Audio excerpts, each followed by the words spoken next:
Welcome everyone to Coin New Yen Review channel. Before we dive into today's episode, don't forget to subscribe, like, and share so more people can discover us. Enjoy the show. My newly ex-girlfriend from a wealthy family asked me where I was. I was grilling skewers with my buddies, while texting her back that I was at home sleeping to heal my broken heart. The next second his sports car pulled up at the intersection. The car window rolled down. My ex-girlfriend stared at me with an expressionless face. I had a freshly grilled kidney skewer in my mouth. I couldn't chew or spit it out. I swore to myself. That red light was the longest 30 seconds of my life. Back in high school, my ex-girlfriend was the undisputed campus beauty. More than half the guys in school had a secret crush on her. A few bold ones confessed their feelings directly, but every single one of them failed without exception. Back then, seeing so many rivals vying for her, I couldn't just sit still. Since the other soft approaches didn't work, I decided to play hardball. Of course, I couldn't pull off the tough act myself, but my sister could. So one afternoon, my sister cornered her Subaijo at the stairwell. I told her she had two choices today: either become my girlfriend or end up in the hospital. Subaijo followed my sister's gaze and saw me. I waved at her, flashing a brilliant smile. Her brow furrowed. She turned to my sister.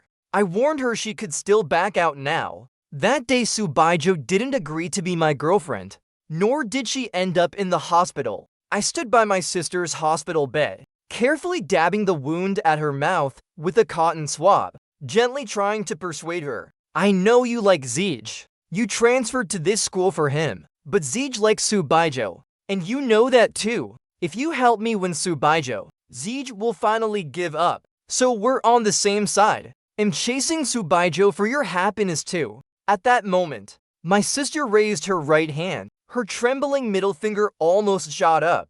I quickly held it down, reminding her gently. The doctor said, a fractured arm shouldn't move. That night, lying in bed, I closed my eyes and pondered. Since the tough approach didn't work, I'd have to throw money at it. Our family was nouveau rich. My parents weren't good at much, but they were great at making money. So one day after school, I settled up to Subaijo. I get 10,000 a month in allowance. It'll give you 8,000 to consider being my girl. Seeing her lack of response, I gritted my teeth and upped it to 9,000, no more. She slung her backpack over her shoulder, face blank, walked around me and out of the classroom. I chased after her, shouting I'd give her the full 10,000. Her legs were long. She descended the stairs quickly. I jogged to keep up, chasing her to the school gate. I watched her climb into a stretched Bentley. As the driver closed the back door, I caught a glimpse inside. An amiable old man was sitting there.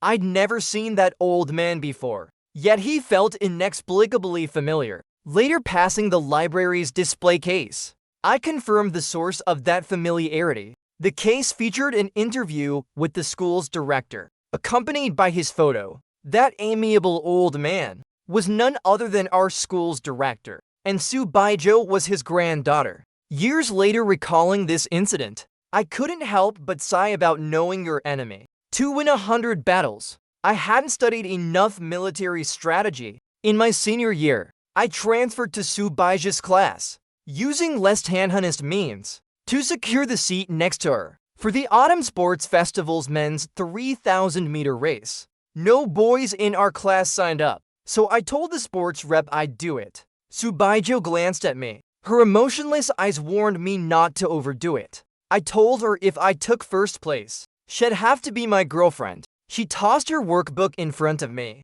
asking if my brain could hold anything else. That morning at the sports festival, I must have eaten something bad. My stomach ached faintly. During the race, nausea hit me suddenly. The world spun around me. In a daze, I heard a girl calling my name from behind. I turned and saw a figure running toward me. The field erupted in cheers. The crowd's excitement grew louder. It seemed like Subaijo was calling me, but I dismissed it as a hallucination. It couldn't be her. She'd told me that morning she wouldn't watch my race. When I opened my eyes, I was lying on a bed in the infirmary. My sister sat beside me. Seeing me awake, she handed me a thermos. She scolded me not to push myself if I couldn't run. Every time I ran a kilometer, I was half dead. I took the cup and sipped, amazed that my sister could be so caring. For the first time, I found her likable. I decided never again to say the guys who liked her were blind. In my old class,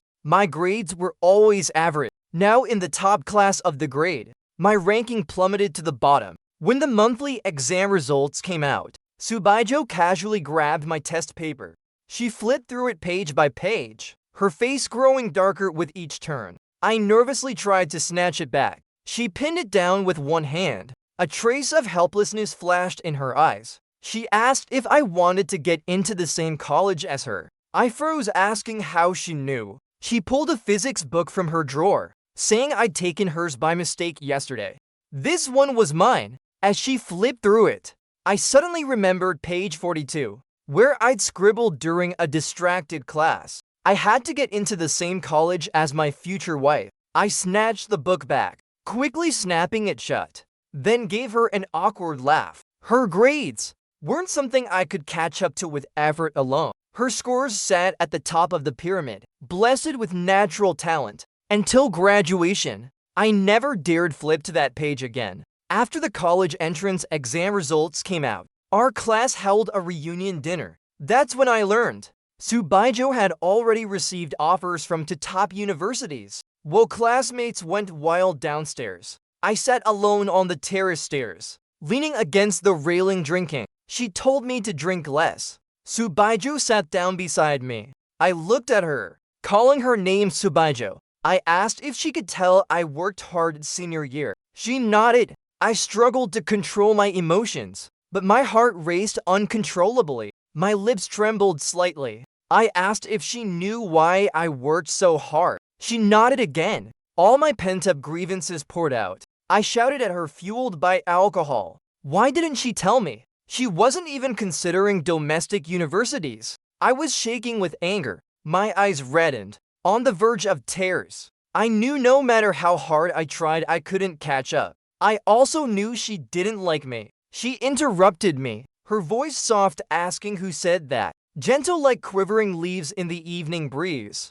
I froze, my open mouth forgetting to close. A tear slid disobediently to my lips. Even more disobediently, I licked it. Seeing me silent, her tone softened further, asking who said she didn't like me. She reached out, hooking her arm through mine. For the first time, I clearly smelled the faint fragrance on her. She leaned close to my ear, asking why I never looked at page 42 of the physics book. My mind snapped awake. I asked if she wrote something there. She chuckled, saying she did, and I burst into tears. Because the day after the exam, I'd packed up and sold all my books. Later, I asked Subaijo countless times what she'd written on that page. Every time I asked, her face grew unnaturally stiff. No matter how I pleaded, she wouldn't reveal a single word. Back then, both my sister and I were hopeless romantics. Our family upbringing had a lot to do with it. But thankfully, while Subaijo studied abroad, I gradually came to my senses. My sister, however, kept spiraling deeper into her romantic delusions. Subaijo and I were together for 6 years, on and off long distance for 6 years. Our friends didn't believe in us at first, saying we wouldn't last 3 months. Who'd have thought we'd survive 6 years apart, only to break up 3 months after she returned. That night, I dragged my buddy Hikong to drink at a barbecue stall eating skewers. I said Subaijo wasn't perfect in every way. Hikong paused for a few seconds, seemingly unable to continue that thought, then shifted gears, saying, "In matters of love, the weak wallow in despair, but the strong find someone new." That's when Subaijo texted me, asking where I was. I casually replied I was at home healing my heartbreak. Just after sending it, a sports car pulled up slowly at the red light. The window rolled down. Subaijo sat in the driver's seat, staring at me, her face expressionless. I slowly set down my freshly grilled kidney skewer, telling Hikong we should drink somewhere else. Hikong, facing away from Subaijo, looked confused. We were eating just fine. Why change spots? I kept my eyes on the red lights ticking numbers, saying I just didn't feel like eating anymore. I asked if he was coming or not. Hikong grumbled, not knowing what got into me. But he got up anyway, said his friend opened a trendy restaurant. He'd take me there. I agreed. Watching the sports car drive off after the light turned green, I quietly breathed a sigh of relief. Two outsiders. Subaijo had an elegant, aloof air, like a refined, untouchable princess. But that was more like her disguise. Among the Su family's younger generation, male or female, each one stood out in their own right. Yet Subaijo held her place as the Su family heir. How could she be just gentle and humble? At the restaurant, Hikon and I went straight to the second-floor terrace. He handed me a glass of fruit wine, saying he'd always wanted to ask me something. I took a sip, telling him not to ask. I was the one who ended it, because after eating snail noodles I wanted to kiss her, and she wouldn't let me. Hikong froze for 2 seconds, then pressed, saying that was it, just because she disliked snail noodles. I frowned, saying it wasn't about the noodles. She was clearly rejecting me. Hikong couldn't wrap his head around that reason. 6 years of our relationship ended over a bowl of snail noodles. No one could accept that, not even me. Everyone said Subaijo was the perfect girlfriend. That reason was the best excuse I could find. I still remember that day, when I said the word breakup. She stood silently by the floor-to-ceiling window, her back to me for 2 whole hours. I couldn't exactly tell my buddies. The real reason we broke up was because a high-level green tea appeared by her side. The green tea wasn't even the main issue. Subaijo was never short of admirers. The problem was this green tea was a woman. At Subaijo's house, I saw the bracelet left by the female green tea, and her earrings even worn Subaijo's nightgown. During our dates, the female green tea always found excuses to whisk Subaijo away. Last month, I snuck into Subaijo's place with red wine, planning to finally claim the cabbage I nurtured for years. When I arrived, she was showering, and the female green tea in Subaijo's nightgown was sprawled across her bed, sleeping soundly. When Subaijo came out of the shower and saw me, she looked uneasy. She tucked the green tea in with a blanket and ushered me out of the bedroom, never offering a single explanation. All this made me reasonably suspect Subaijo had gone bent. Just then the guys downstairs started getting rowdy. I followed their gazes. Subaijo was here, and she brought the green tea with her. The green tea was named Liu Ryan. She and Subaijo sat on a circular sofa by the pool, instantly becoming the center of attention. Liu Ryan seemed in high spirits. Her bright smile never left her face. Guys invited her to take photos, and she obliged everyone. Her cooperation was impeccable. She must have known Subaijo and I broke up, and came to rub it in my face. Subaijo sat silently in the corner of the sofa, exuding an unapproachable aura. Liu Ryan looked up, saw me and waved with a smile, calling me to come down and join them. He perked up at the sight of a beautiful woman's invitation, asking why I'd never mentioned such a gorgeous girl. I swallowed the words I wanted to say. How could I admit she was my rival? He dragged me downstairs. Liu Ryan saw us approach, kindly saved me a seat next to her. He got excited when he heard we'd play a game,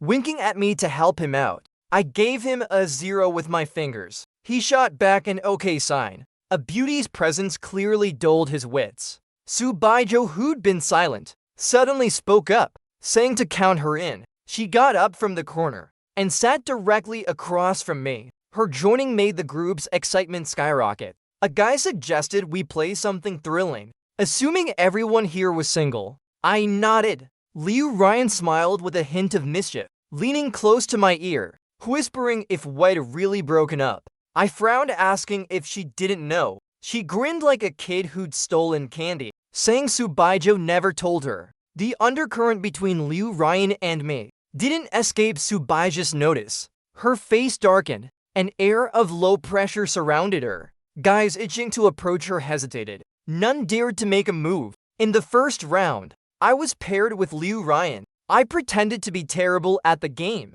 deliberately not grabbing when speed was needed, ensuring we finished dead last. Liu Ryan saw through my act, but she wasn't annoyed, even taking on my share of the penalty. Subaijo, as always, had lightning-fast reflexes. Her team's score soared, leaving her male teammate disappointed, with no chance to interact with her. After a few rounds, Subaija's face grew darker. She must have noticed I was targeting Liu Ryan, and it pained her. I grabbed Liu Ryan's arm, leaning close to her ear, asking the question burning in my heart. I asked if she was a zero. Maybe it was the alcohol, but Liu Ryan's reaction was half a beat slow. She asked what I meant, so I repeated myself. She smirked and leaned closer, asking if she looked like one. I silently shook my head. If she wasn't the zero, I couldn't help glancing at Subaijo across from me. It was hard to imagine she was the passive one.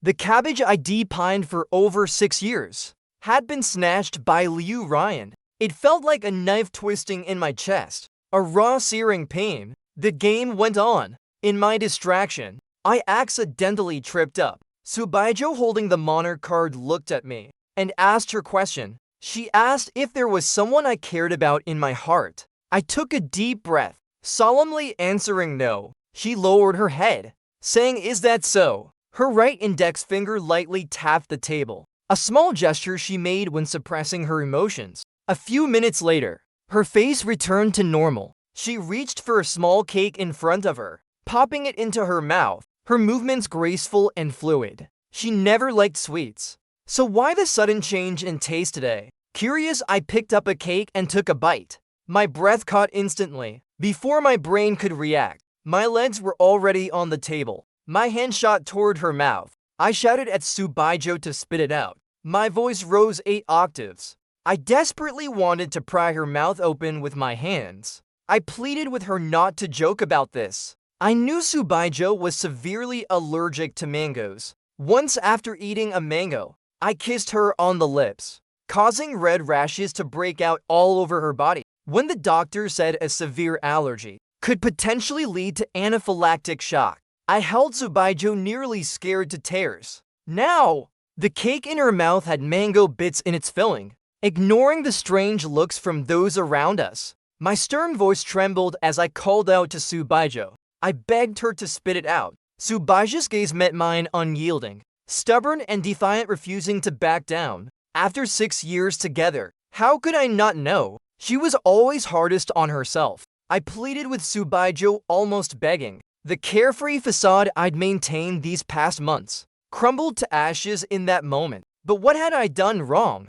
I shouted at Subaijo, furious at her resolve. My voice echoed with frustration. The words were on the tip of my tongue. I bit my lip hard, forcing myself to swallow the rest of my outburst. If I exposed her secret in public, the media would surely make a spectacle of it, manipulating public opinion, spinning wild rumors. Tomorrow, Yeshi Group stock would take a brutal hit. Every industry tied to Yeshi Group, including our family's business, would suffer. Frustration welled up as I cursed under my breath. I'd never felt so stifled in my life. Subaija's gaze softened as she looked at me. She assured me this piece had no mango. She could tell I still cared about her. Her eyes, full of concern, locked onto mine. She reached out to touch me. I turned my head, dodging her hand. I asked if we couldn't just part ways gracefully. She said she'd learned to eat snail noodles. Her voice was soft but earnest. My numb, aching heart throbbed again. The room fell silent, as if time itself had frozen. Everyone stood still, motionless. I took a deep breath, stepped off the sofa and down from the table. I pulled a small pillbox from my bag, handing Subaijo a green antihistamine. Though her piece had no mango, I still worried it might have touched some. This time she cooperated fully, taking the pill and swallowing it with water. Liu Ryan leaned closer to me, her tone deliberately light, trying to mask her own emotional ripples. She remarked I was a rare kind of ex, carrying her medicine even after we'd split. She told everyone to carry on. As I headed to the bathroom, I left under everyone's watchful eyes, holding back my swirling emotions. As I exited the bathroom, I texted Hikong, telling him I was leaving first. Lifting my head, I saw Subaijo standing before me. I spoke calmly, addressing Subaijo, telling her not to do this again. She knew better than anyone, as the Su family heir, how dangerous it was to expose her weakness in public. She asked me directly why I broke up with her. At that moment, Liu Ryan approached, her face shadowed expression unreadable, standing firmly behind Subaijo. A wave of powerlessness surged from my heart. I suddenly felt all explanations and reluctance were meaningless. Looking at Subaijo again, I calmly told her we shouldn't meet anymore. She reached out to grab me. I stepped back to paces, unyielding. Clearly, she hadn't expected my reaction. Her hand froze in midair. Her fingers slowly curled into a fist. Finally, she stepped aside to let me pass. On the way home, memories of my time with Subaijo flooded my mind uncontrollably. That's when I realized this wasn't the first time Subaijo acted willful around me. She only revealed her softer side when we were alone together. Once while scrolling through short videos, I saw someone making a snack for their girlfriend. I showed her the phone, saying I'd make it for her that evening. She was listening to a Yeshi Group financial report. She glanced at the phone, then returned her focus to work. Seeing her lack of response, I forgot about it entirely. But that night she went to the kitchen, then sat on the balcony sulking alone, not even letting me hug her. Another time, I pinched her cheek while she slept. She frowned slightly. Her soft voice murmured for me to behave, telling me to let her sleep. Then she nestled into my arms, rubbing against my chest. The image of her sleeping came back to me, so obedient and strikingly beautiful, her skin fair and soft. The driver glanced at me, sensing my low mood. He tried to comfort me, saying not to be sad. That effort could turn things around. My lips quivered. I said some things couldn't be fixed with effort. The more I thought, the more aggrieved I felt. My emotions surged. I couldn't help blurting out to the driver, how could she just turn bent? I told Hikong about a friend whose girlfriend turned bent, asking if she could be swayed back. Hikong on the phone firmly advised breaking up. I cut him off. Flipping over, I asked if during a breakup, you should lay everything out clearly. Hikong sighed, saying some things are understood without words. The woman would surely try to salvage things, putting on a deeply affectionate act. The man would waver, unable to commit to the breakup. Then the woman would string along both sides, leaving the man heartbroken and humiliated. He demanded to know who the unlucky guy was, asking if I knew him. I hung up the phone, pulling the covers over my head. The next morning, as I entered the office, I saw a few male colleagues gathered at the front desk, chatting animatedly. Curious, I asked what they were talking about. The receptionist grabbed me, saying a long-legged beauty had entered the meeting room. They heard General Manager Wang Feng came out, waving me over. I hurried to him as Mr. Zhang nodded, pushing open the meeting room door, gesturing for me to follow him inside. I was the company's key business player, always handling things efficiently. Mr. Zhang reassured Liu that I'd take care of everything. Then he pulled me forward, introducing me, saying this was Mr. Liu from Weak Group, handing me responsibility for future collaborations. I nodded, but when I looked at the person in front of me, my smile froze instantly. How was Liu Ryan here? I was told it was Mr. Lia's first time at our company, and to show him around, I forced a professional smile, inviting Mr. Liu to follow. Along the way, everyone's eyes were glued to Liu Ryan. Whispers of discussion floated around. He strolled casually. I followed, occasionally making small talk. Suddenly my phone buzzed. It was a message from Hikong, saying after I left last night, Subaija's entire aura changed. He sent a shivering emoji. I quickly asked what happened. He replied instantly, saying she told everyone present not to spread what happened last night. She said it with a smile, but the pressure she exuded made everyone too scared to breathe. Those who secretly took photos or videos deleted them in front of her. I read the messages while walking, accidentally bumping into someone's back. Looking up, I saw Liu Ryan had stopped. I followed his gaze to my workstation. He stood by my desk, taking an interest in my figurines, examining one, then pinching another. He pointed at my shelf, asking if I liked this series. I casually hummed in agreement, saying I was missing one blind box I couldn't get. He didn't respond. As colleagues glanced our way, he smiled and greeted everyone. When I escorted him to the exit, he was about to get in his car, but turned to me, asking if Subaijo and I really broke up. I rolled my eyes inwardly. He wasn't here just to visit. He was worried I'd linger on Subaijo, afraid we'd rekindle our spark. I nodded, assuring him we were done. Liu Ryan waved at me, then got in his car and drove off. I turned toward the elevator, wondering why he looked at me like that. Like a feather brushed by a gentle breeze, unbearably tender. The elevator dinged. I shook my head, forcing myself to dismiss the confusion. I must misread his gaze. Back in the office, colleagues crowded around me, asking if I had something going on with Mr. Liu, saying a client bigwig came personally to discuss business. Clearly here for me. I gave an awkward laugh, not knowing how to explain our relationship, so I stayed silent, opening my laptop to work on a proposal. The receptionist announced the afternoon tea I'd ordered had arrived. I told her to sign for it. At the mention of afternoon tea, everyone rushed out. Screams erupted outside. They recognized it was from that cake shop downstairs, the one I'd always wanted to try, but found too expensive to order. They teased I must be celebrating a big deal early. I hadn't ordered any cake, let alone from that fancy shop downstairs. It had to be a mistake 6 months ago to learn this industry inside out. I joined this company directly,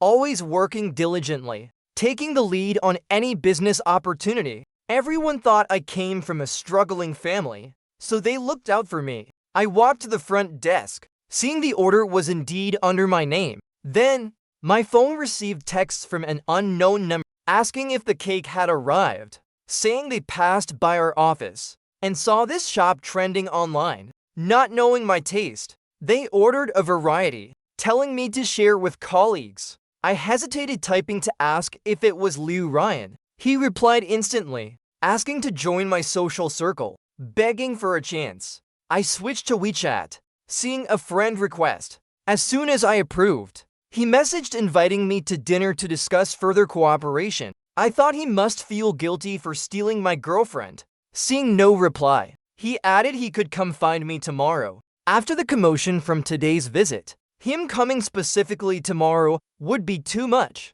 I glanced at the time, replying we'd meet at 6 that evening. He could pick the place. I was very interested in We, but never had a chance to engage with their business. Now that the opportunity was here, I had no reason to refuse, though I didn't want to see Liu Ryan. Business came first. 5 minutes before clocking out, Liu Ryan texted me, saying he was already in the company's underground parking. He tricked me into his car, navigating straight to a famous private restaurant. On the way, we got straight to business, discussing contract details openly. Liu Ryan seemed carefree and disorganized, but his business instincts were razor sharp. I had to stay on high alert to address his pointed questions. By the time dinner ended, on the drive back home, the contract was mostly settled. Before I got out, I cautiously asked Mr. Liu if we could sign the contract tomorrow. He looked at me, a faint smile on his lips. He praised Mr. Wang for being efficient and straightforward. I hopped out, waving and saying see you tomorrow. Liu Ryan's car vanished around the corner. I turned into the lobby. Just as I pressed the elevator button, someone grabbed my arm. I turned to see Subaijo standing there. I was shocked, asking why she was here. Subaijo stared straight at me, asking if it was because of him. Her eyes held emotions I couldn't decipher. My peripheral vision caught two familiar figures approaching. I quickly stepped back against the wall, grabbing Subaijo's wrist, pulling her close, then wrapping my arm around her waist, pressing myself against her. She looked puzzled. I signaled her with my eyes not to speak. I called out to my mother, saying I could have handled it, asking why she came herself. It was my sister Wang Bin. Her tone clearly showed she was forced to come. My mother, as always, spoke softly, saying she hadn't seen her in half a month. Subaijo raised her hand to my shoulder, pulling me into a full embrace. Her breath grazed my neck. My heart raced. My arms instinctively tightened around her. Her slender waist felt impossibly soft. After that high school fight, my sister couldn't stand Subaijo, Even now, I couldn't mention Subaija's name around her. Our 6-year relationship was never public. The elevator arrived, seeing us the sweet couple in a passionate moment. They went in alone. Hearing the elevator ascend, I let out a deep breath, telling Subaijo they were gone. She still held me in her embrace. I reminded her again she could let go. Her gaze was deep, tender yet restrained. As I looked down at her, her eyelashes fluttered. She lowered her eyes, avoiding mine. Her arms didn't loosen, still holding me tightly. I felt her heart pounding. The air grew intimate. This woman I'd loved wholeheartedly for 6 years. I couldn't deny I craved her scent. She seemed to sense I didn't resist her embrace. Her gaze lingered on my lips.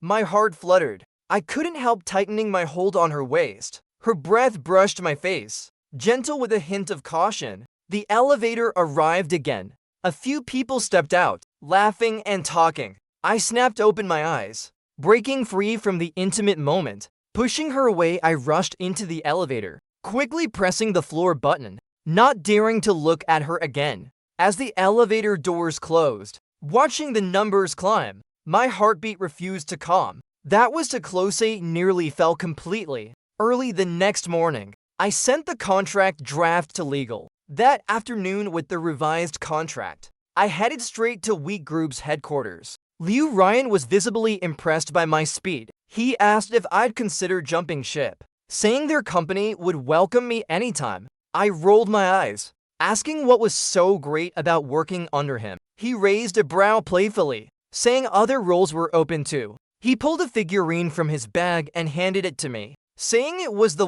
one I was missing. I took it. He turned and pushed open the meeting room door, gesturing for me to enter. Wake's legal team nodded at me. I handed over the contract, saying our legal team had discussed it with theirs that morning. Then the meeting room door opened again. Subaijo walked in with her assistant. Why was she at Week? Why did no one at Week seem surprised? Subaijo was so at ease, like she came here often. Was her relationship with Liu Ryan already an open secret at Week? My heart jolted. Maybe even before I broke up with her, they'd already put a green hat on me. Subaijo beckoned to Wake's legal team. They respectfully handed her the contract. She reviewed it carefully, confirming each clause with her assistant. I clenched my teeth, barely containing my anger. Was she so afraid I'd scam her? How considerate of her. If looks could kill, Subaijo and Liu Ryan would be sliced to ribbons. I imagined slicing them to bits, but the contract could be signed. Subaijo finished reviewing the contract. She carelessly tossed it back to the legal team, then leaned back in her chair, eyes closed. Her face, weary expression unreadable. She remained silent. After signing the contract, I left the meeting room. Liu Ryan suddenly had an urgent meeting. He hung up his call and looked at me. His eyes smiled, telling me to wait in his office. After speaking, he shot Subaijo a meaningful glance. I stood between them, watching their subtle exchange of looks. Was I somehow part of their twisted game? This was utterly ridiculous. I said I was leaving and turned to go. Liu Ryan's voice called out from behind. He offered to have his assistant drive me back. I didn't look back, waving my hand dismissively. I said I drove myself. I took the elevator down, heading to the parking lot. As I reached my car, footsteps approached from behind, growing closer with each step. I turned to look.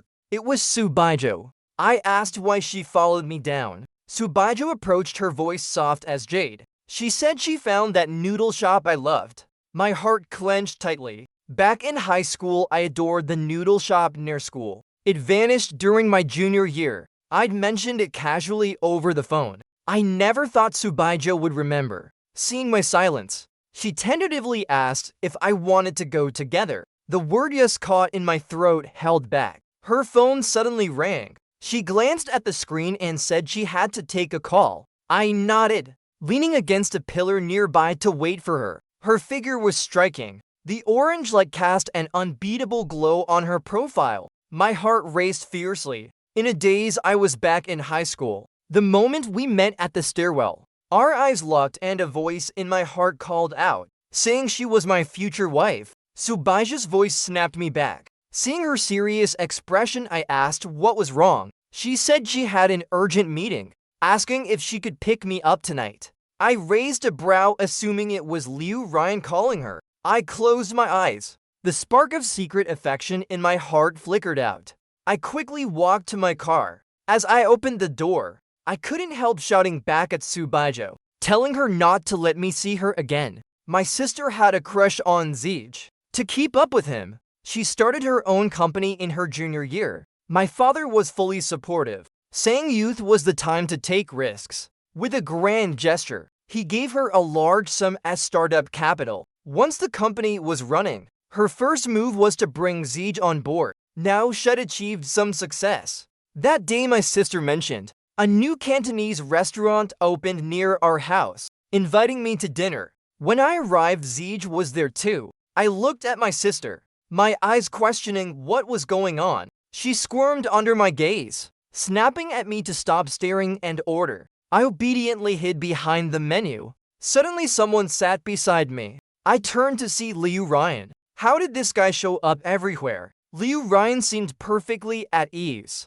smiling at me, saying what a coincidence. I ignored him, continuing to order greeting Zeej. Surprised to see him after so long, I lowered the menu, staring at them. Liu Ryan and Zeej knew each other. Zeej raised his glass, a faint smile on his lips, saying it's been a while. Then he turned to introduce Liu Ryan to my sister. My sister clinked glasses with him. The food arrived. Everyone ate happily. Unknowingly, my sister and Liu Ryan got a bit tipsy. Zeej suddenly poured himself a drink, announcing head treat everyone today. I wiped my hands, teasing Zeej not to save my sister's money. He looked at my sister, saying he was planning to resign. At the word resign, my sister set down her chopsticks, her face full of disbelief, asking why he'd leave. The company was doing fine without him. Zeej smiled and clinked glasses with her, saying he wanted to study abroad. My sister drank quietly. The air grew silent. Liu Ryan looked at me, asking me to drive him back. I tilted my head, muttering he had legs of his own. He leaned close, whispering I was in the way here. It dawned on me. I stood, pulling him by the arm to leave. He went along willingly, letting me drag him out of the restaurant. He tossed me his car keys from his pocket, saying I had drunk so I should drive. I buckled my seatbelt, asking him to send me his address. He swiped his phone and put it away, telling me to drop him at Subaija's place. I started the car. He said he'd been staying at her place lately. He closed his eyes, nodding as he leaned back, asking why I hadn't seen her lately. I shot him a look. He was still testing me. Some things were better left unsaid. Once spoken, they'd make things awkward. Seeing his silence, I huffed, saying I knew about their relationship. He opened his eyes, slightly stunned. Maybe it was the alcohol. His gaze was hazy, admitting I already knew. He gave a bitter smile, looking out the window, saying it was no fun anymore. I started the car. We drove in silence. Subaijo lived in a luxury apartment near the city's landmark. The top floor required fingerprint and facial recognition. I figured she'd deleted my access. But when I tried the scanner, the door actually opened. Liu Ryan swayed, barely standing. I hesitated, dialing the number I knew by heart. Subaija's voice came through, uncertain. I took a deep breath, keeping my tone calm and natural. I told her to come down and pick someone up. After saying it, I hung up. I helped Liu Ryan to the guest area sofa, telling him to sit and wait for Subaijo. I said I was leaving. I walked out of the apartment, hailing a cab. As the car started, a familiar figure rushed out. My phone rang. It was Subaija's number. I hung up, but she called again, recalling Liu Ryan's words. Irritation surged within me. I powered off my phone and pocketed it. Zeej went abroad. My sister visibly wilted. When we reached him, he was already overseas. With no other choice, I resigned from my company to take over hers. My sister occasionally gave remote guidance, leaving me in a constant state of chaos. I asked how her pursuit of love was going. My sister quietly asked me which of two watches I thought she should choose. She sent me to pictures. I nearly lost it, telling her to forget choosing, just buy both. My vision darkened. I ended the call. Love-obsessed people deserve to be dealt with. They were a menace. Half a month later, Liu Ryan suddenly asked to meet. I was surprised, asking if he was leaving and if had fallen out with Subaijo. He nodded, half-jokingly saying he told her he wanted to pursue me. I choked on my drink, coughing violently. He quickly handed me a tissue, patting my back. I looked up at him, tears streaming from coughing, asking if he wasn't into women. His hand froze mid-pat. His pupils trembled. He grabbed my collar, leaning close to my ear, asking where I got the idea he liked women. I shrank back, clutching my drink. He saw I was intimidated and eased off, closing his eyes to calm himself. As the tension eased, he crossed his arms over his chest, telling me to stop reading trashy novels. I mustered the courage to ask what his relationship with Subaijo was. He said she was his sister. I wasn't convinced. When I was her backup option, his name wasn't on the list. He said my list wasn't thorough. He rolled his eyes at me, saying his mother was Subaijo's aunt. After his parents divorced, his mother took him to America. Since he changed his surname, the families grew distant, rarely interacting. This time back in the country, his family didn't want him close to his father's side. I nodded. Subaijo's mother was surnamed Liu. This explained why Liu Ryan was at Subaijo's place so often. A knot in my heart unraveled. I laughed awkwardly to cover my embarrassment. He said when Subaijo heard he wanted to pursue me, she flipped out, swallowing up most of his overseas business this month. I stayed silent, my mind racing to figure out how to win Subaijo back. Subaijo always kept business separate from personal feelings. I hadn't expected her to strike so ruthlessly. I coughed twice to regroup, my thoughts catching up to the conversation. I asked why he wanted to pursue me. We barely knew each other. Liu Ryan lowered his head, a smile on his lips, saying we'd met long ago, 5 years back when I secretly went to America to surprise Subaijo. I froze, shocked he knew about that. That trip turned from a surprise to a shock. I lost my wallet right after leaving the airport. He looked at me, saying I was in the back seat. All of Adobe with Subaijo the whole ride. He asked if I remembered who the driver was. It was him. Seeing my silence, he smiled, saying my eyes were only on her, never glancing at him once. Had many boyfriends. His gaze drifted to the window, but no one ever looked at him the way I looked at Subaijo. At first he was just curious about me, but gradually he grew to like me. My eyes darted away, avoiding his intense gaze. He said he wouldn't give up everything for me. He lifted his glass, taking a big gulp, saying Subaijo was recently swamped with troubles and still had to worry about me. I looked up, asking what troubles she had. He glared, saying had spilled so much, yet I only cared about her. I fell silent. Liu Ryan's face darkened, telling me to ask her myself. I stood, saying fine, I'd go now. He called out to stop me. I turned back, asking what. He waved it off, saying nothing, to go ahead. He downed another glass of wine. I saw the reluctance in his eyes, but I couldn't offer any response. I stood at Subaijo's doorstep, rushing to see her the whole way, but at her door I hesitated. I dialed her number. It rang with no answer. I placed my finger on the lock, and the door opened. I changed into slippers and stepped inside quietly. Calling out for Subaijo, I got no response. Only the sensor lights flickered on. The living room was empty. I stood still, dialing her again. The ringtone came from the bedroom. I walked softly into the bedroom. The room was in sleep mode lighting. She seemed to be asleep, her body turned toward the floor-to-ceiling window. I propped myself up and climbed onto the bed to see her. She lay still, her eyes open, staring out the window. So she wasn't asleep.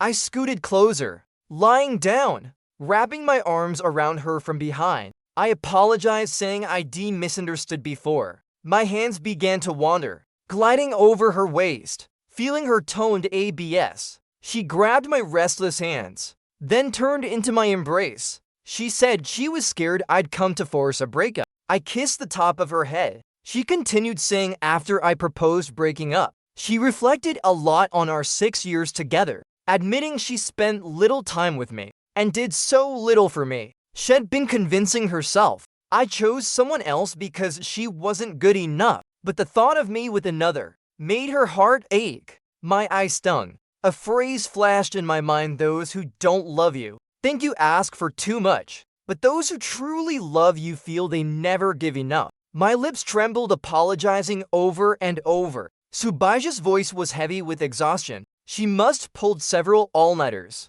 I stroked her long hair, asking what troubles she'd faced lately. She briefly explained the situation. Su Group's new subsidiary hit a technical bottleneck this year. They'd finalized a deal with a company, but at signing, the other side backed out, demanding 70% of the profits to cooperate. I asked if they couldn't switch partners. Subaijo shook her head, saying only that company had the technology. I asked the company's name. She said Kainhai Technology. I smiled, comforting Subaijo that her family valued propriety, but my family came from bandit roots. Business wars needed a touch of ruthlessness. I told her to leave it to me. The next day, I handed my sister's company to Subaijo. Subaijo passed it to Liu Ryan. Liu Ryan tossed it to Zeej.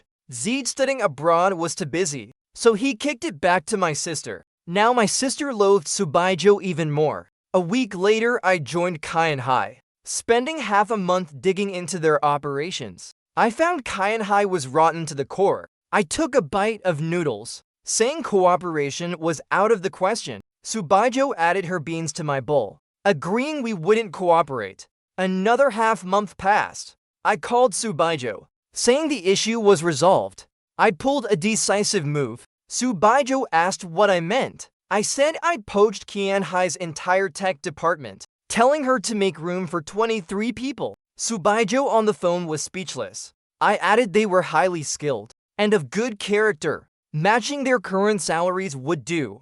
I was just finalizing their onboarding. Their pay would be adjusted upward accordingly. I immediately filed my resignation, leaving Kainhai on the last day of my probation. After solving Subaija's problem, I brought her home. My whole family adored her, except my sister. Subaijo wore the red scarf my mother knitted, saying our family had a warm vibe. I held her hand strolling nearby, noting her gifts really suited their tastes. She must put in a lot of thought. Subaijo smiled, squeezing my hand, wondering if my sister liked her gift. I frowned, saying not to mind her. She'd never like anything Subaijo gave. My mother called, urging us back for dinner, so we headed home. At the doorstep, my sister's eyes lit up, seeing Subaijo, calling her name repeatedly, making my head spin. I froze in shock. As my sister approached, I pulled her aside, asking how her attitude changed so fast. She said Subaijo gave her a limited edition Bulgari. I reminded her she swore never to let me mention Subaijo. She repeated it was a limited edition Bulgari. I let go, giving up. My sister's brain was broken. After dinner, I drove Subaijo home. Passing our high school, I wanted to stop by. We wandered the sports field. I suddenly remembered something. I grabbed Subaija's arm, seriously asking what she wrote. On page 42 of the physics book, her eyes curved with a smile, filled with tenderness. She said I could drop the word future. I didn't quite understand, asking again what she meant. She reached out, adjusting my shirt collar, her eyes sparkling with affection. She wrote that I could drop the word future. I touched her cheek, realizing she confessed first. Her lips curled upward, saying if I didn't see it, it didn't count. I insisted it counted. As the school bell rang for dismissal, the building erupted with noise. In a daze, I was back in senior year. The difference was, the figure I'd chased for so long now stood by my side.